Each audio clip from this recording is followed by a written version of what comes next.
اٹھ چل مدینہ دور کیے دلا اٹھ چل مدینہ دور کیے دلا اٹھ چل مدینہ دور کیے دلا اٹھ چل مدینہ دور کیے جے دل نیڑے تے روزہ دور کیے جے دل نیڑے تے روزہ دور کیے جنا ڈٹھیاں مدینے دیاں گلیاں جنا ڈٹھیاں مدینے دیاں گلیاں انہاں نظراں دے وچ کوہ طور کیے انہاں نظراں دے وچ کوہ طور کیے جنہاں کھادے نبی دے در دے ٹکڑے جنہاں کھادے نبی دے در دے ٹکڑے انہاں لئی لذت انگور کیے انہاں لئی لذت انگور کیے دل اٹھ چل مدینہ دور کیے جے دل نیڑے تے روزہ دور کیے عقل دیا انیا جا ہٹ پرے رے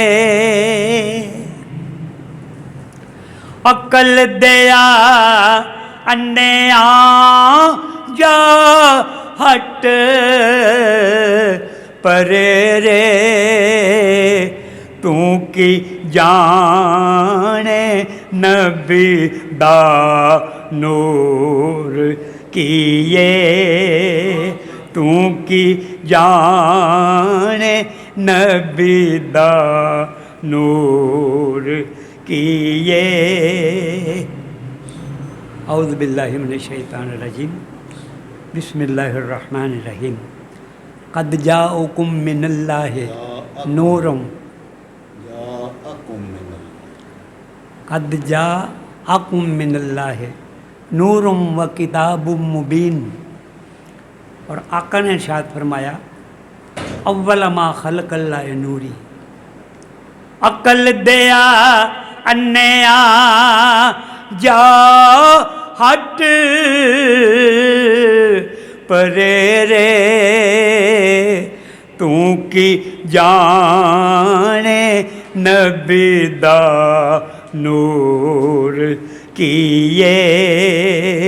تو کی جانے نبی دا نور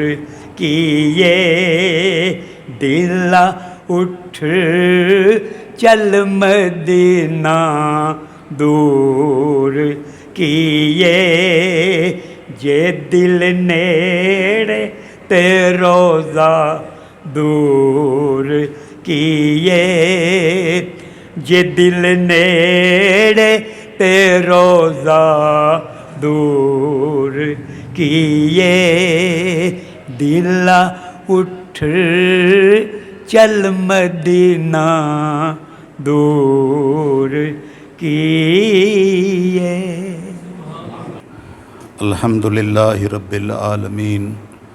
والصلاة والسلام علی سید الانبیاء والمرسلین اما بعد فاعوذ باللہ من الشیطان الرجیم بسم اللہ الرحمن الرحیم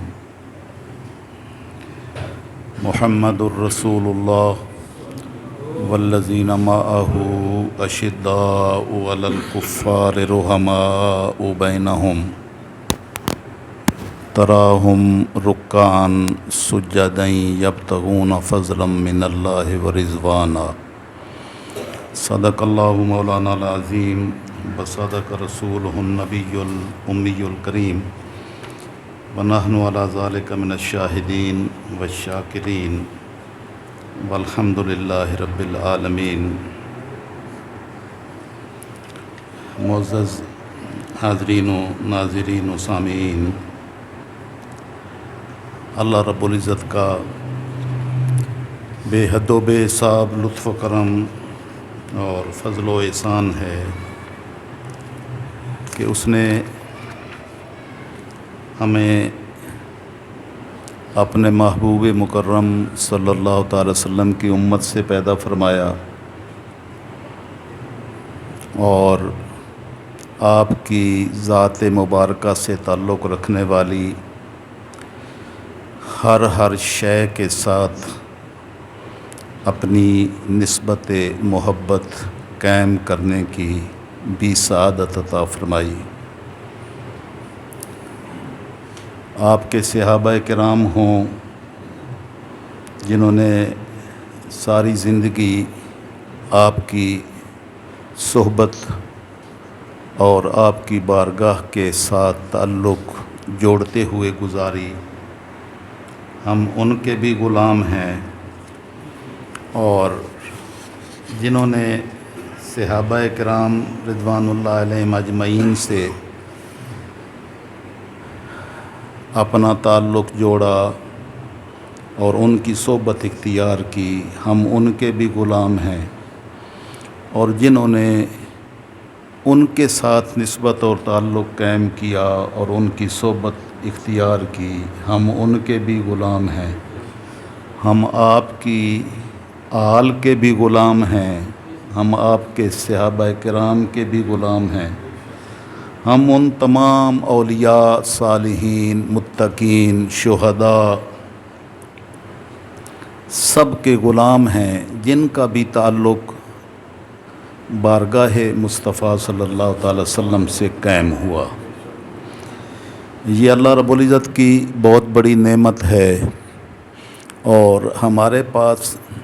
سارا سرمایہ حیات یہی نسبتیں ہیں، اور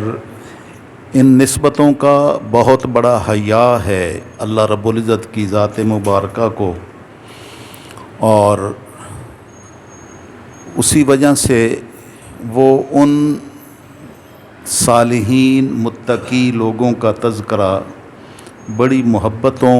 کے ساتھ فرماتا ہے، اور ہمیں ان سے محبت کرنے کے انداز سکھاتا ہے۔ اور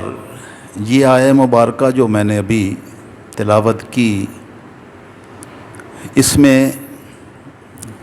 سید الانبیاء صلی اللہ تعالی وسلم کا تذکرہ فرمایا۔ محمد الرسول اللہ، محمد صلی اللہ تعالی وسلم اللہ کے رسول ہیں۔ والذین معہ، اور جو آپ کے ساتھ رہے، یعنی جنہیں آپ کی صحبت نصیب ہوئی، اشداء علی الکفار،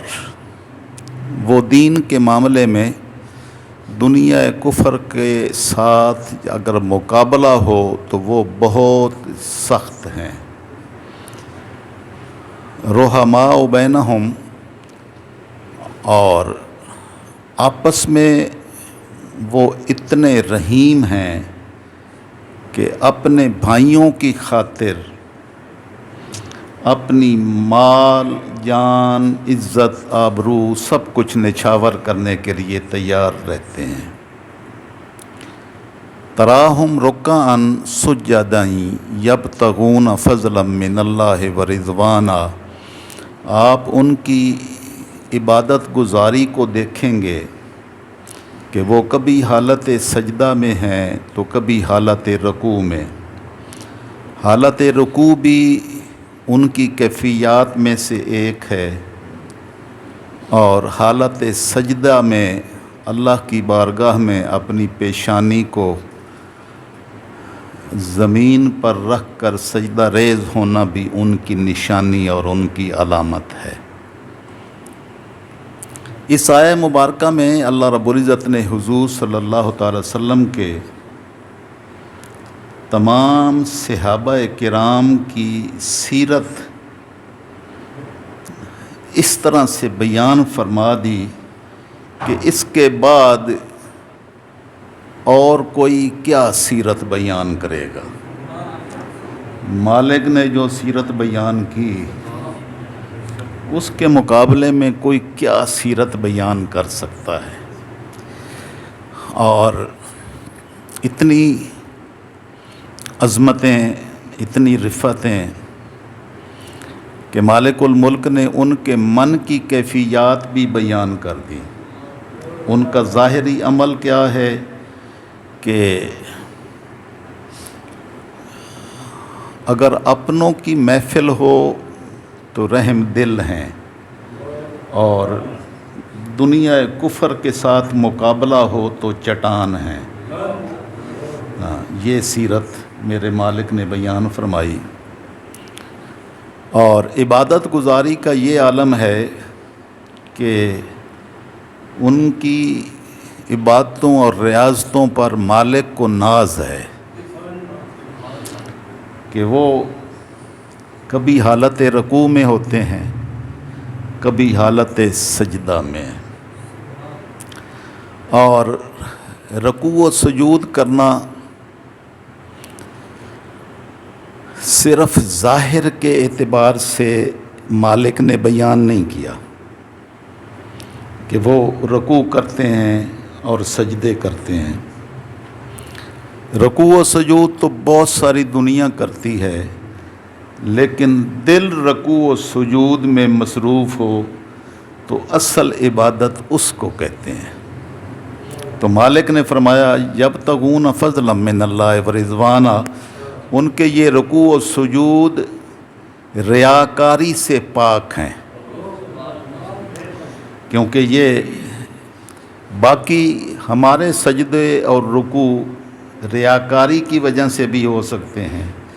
لیکن مالک نے مہر تصدیق ثبت کی، جو دلوں کے رازوں کو جاننے والا ہے مالک الملک، اس نے مہر لگا دی کہ یہ میرے محبوب کے جو غلام ہیں یہ جب حالت رکوع میں ہوتے ہیں یا حالت سجدہ میں ہوتے ہیں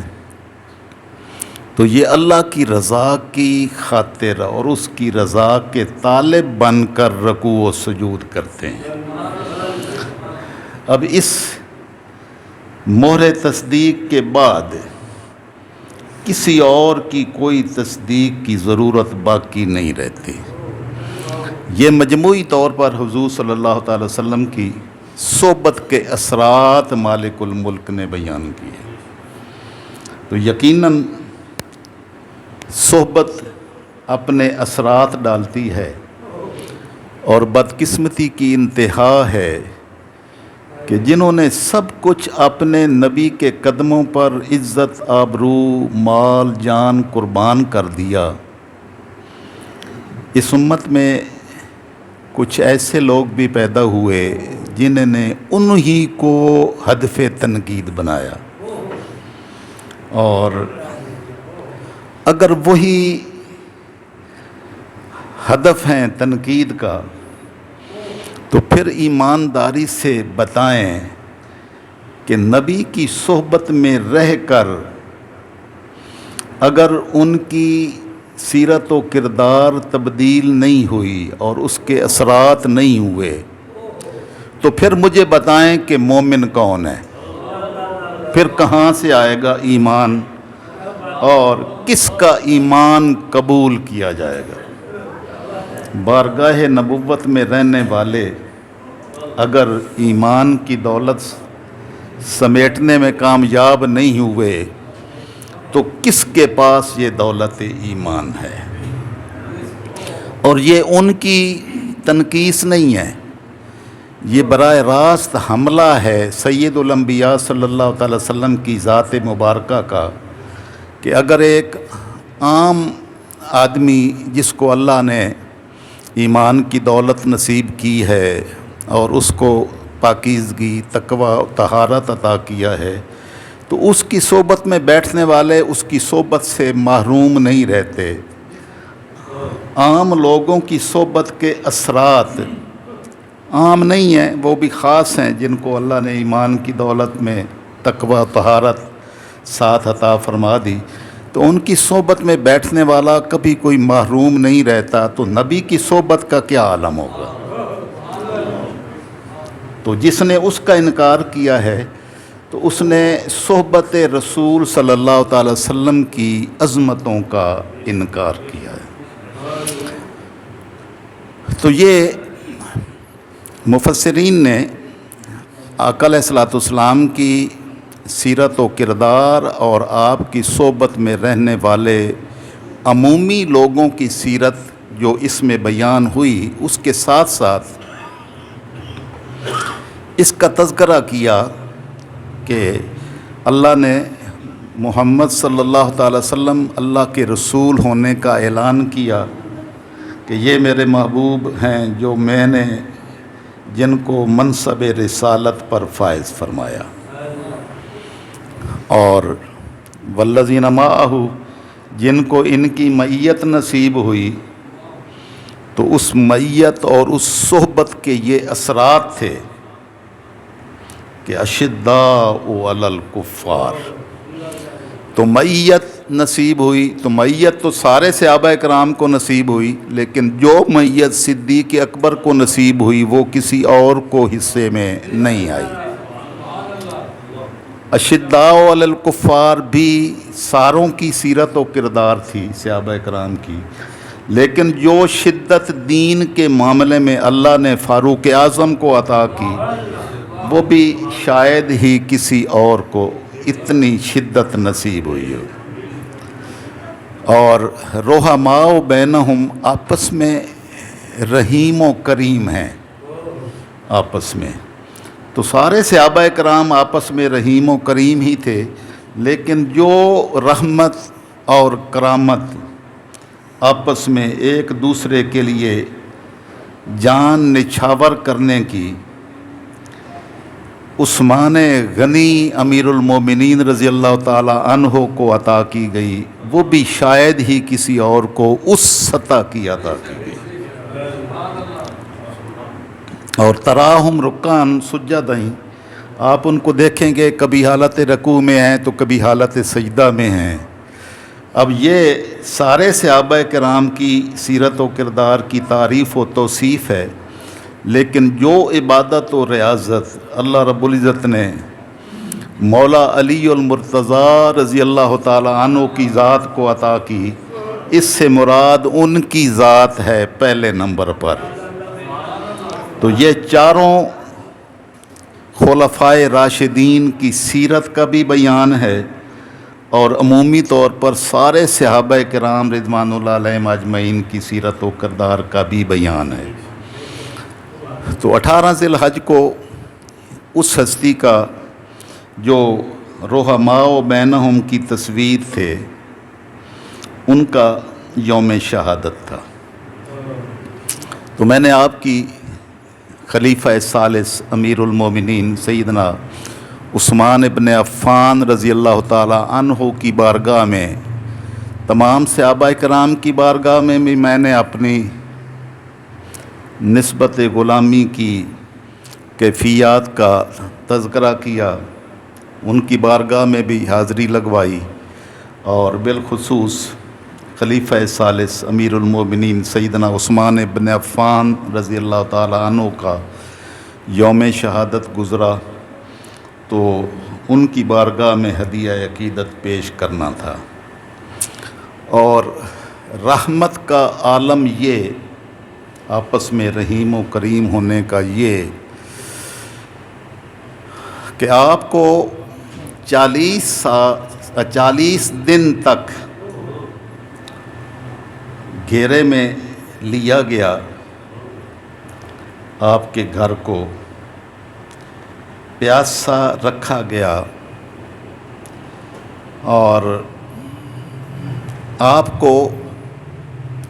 دستبردار ہونا کیا کہ اس خلافت سے دستبردار ہو جائیں۔ بلوائیوں نے اپنی انتہائی کوشش کی، تو میں اس کو بیان کرنے سے پہلے تاجدار کائنات صلی اللہ تعالیٰ علیہ وسلم کا ایک اور ارشاد گرامی آپ کے سامنے رکھنا چاہتا ہوں۔ تاجدار کائنات صلی اللہ تعالیٰ علیہ وسلم کا معمول مبارک تھا کہ مدینہ طیبہ کے باغات میں مختلف جگہ پر کبھی کبھی تشریف لے جاتے، تو آقا علیہ السلام ایک دن ایک باغ میں تشریف فرما تھے اور تکیہ لگائے ہوئے تھے، تکیے کے ساتھ ٹیک لگا کے تشریف فرما تھے۔ اس کے گیٹ پر ابو موسیٰ اشعری رضی اللہ تعالی عنہ کو مقرر کیا، وہ بیٹھے تھے۔ اب اس دوران باہر سے دروازہ ناک ہوا، کسی نے دروازہ کھٹکھٹایا، گویا کسی کی خلوت میں جانے سے پہلے اجازت لینا ضروری ہوتا ہے کہ اگر وہ اجازت دے دیں تو داخل ہوں، نہ اجازت دیں تو واپس چلے جائیں۔ یہ میرے آقا صلی اللہ تعالی وسلم کی سنت اور آپ کی سیرت و کردار کا۔ دروازہ کھٹکھٹایا تو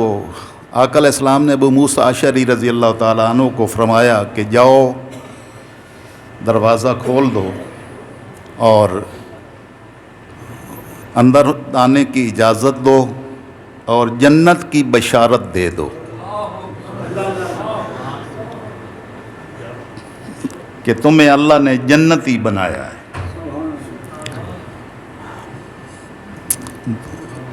جب دروازہ کھولا تو سیدنا صدیق اکبر کھڑے تھے، آپ اندر داخل ہوئے اور سید الانبیاء صلی اللہ تعالی وسلم کی بارگاہ میں آپ کی صحبت میں آ کے بیٹھ گئے۔ تھوڑی دیر کے بعد پھر دروازہ پر دستک ہوئی، دروازہ ناک ہوا، تو آقا علیہ السلام نے فرمایا کہ جاؤ دروازہ کھولو اور اسے جنت کی بشارت دے دو۔ دروازہ کھولا تو باہر فاروق اعظم کھڑے تھے، عمر بن الخطاب، پہلے نمبر پر خلیفہ اول، خلیفۃ الرسول صدیق اکبر، دوسرے نمبر پر جن کی حاضری ہوئی وہ فاروق اعظم عمر بن الخطاب، جو دعائے رسول ہیں، جن کو اللہ کے رسول نے اللہ کی بارگاہ سے دعا کر کے مانگ کے لیا۔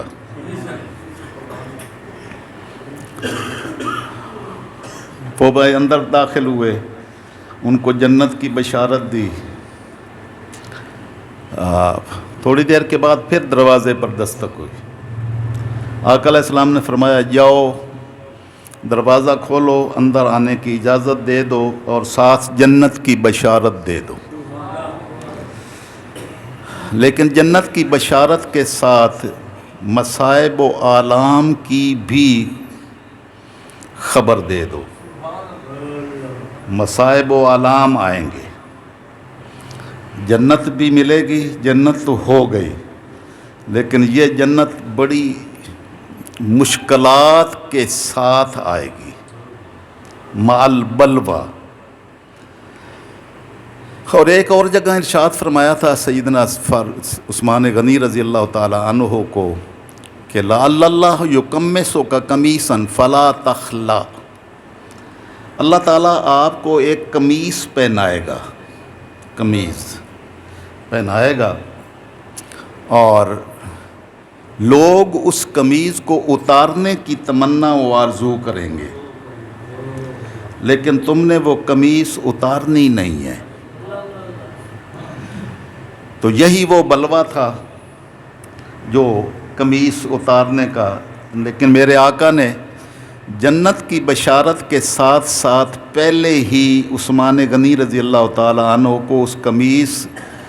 نہ اتارنے کا حکم ارشاد فرما دیا ہوا تھا۔ اب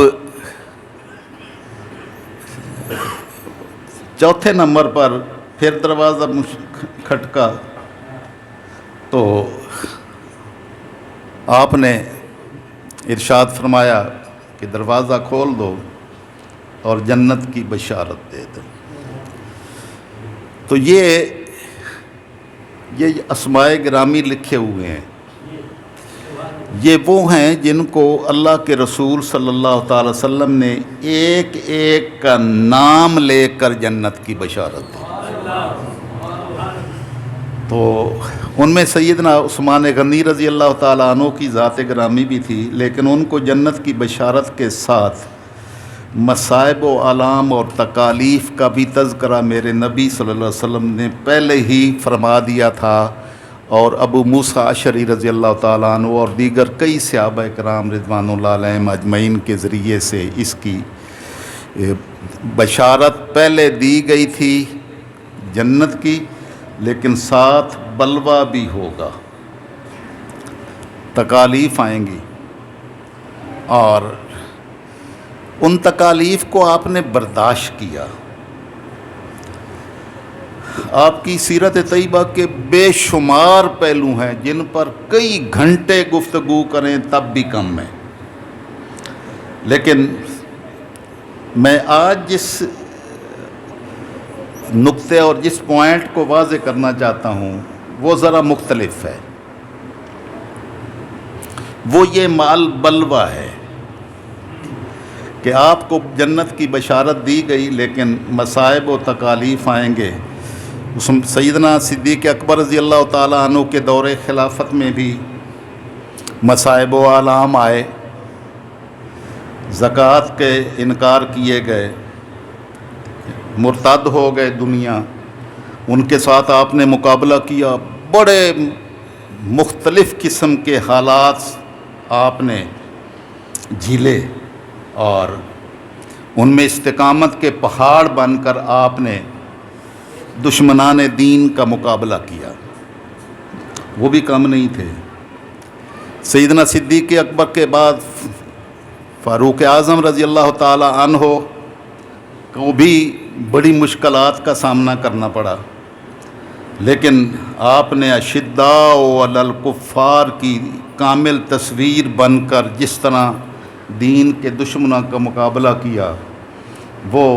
آپ کی ذات کو ہی زیبا ہے۔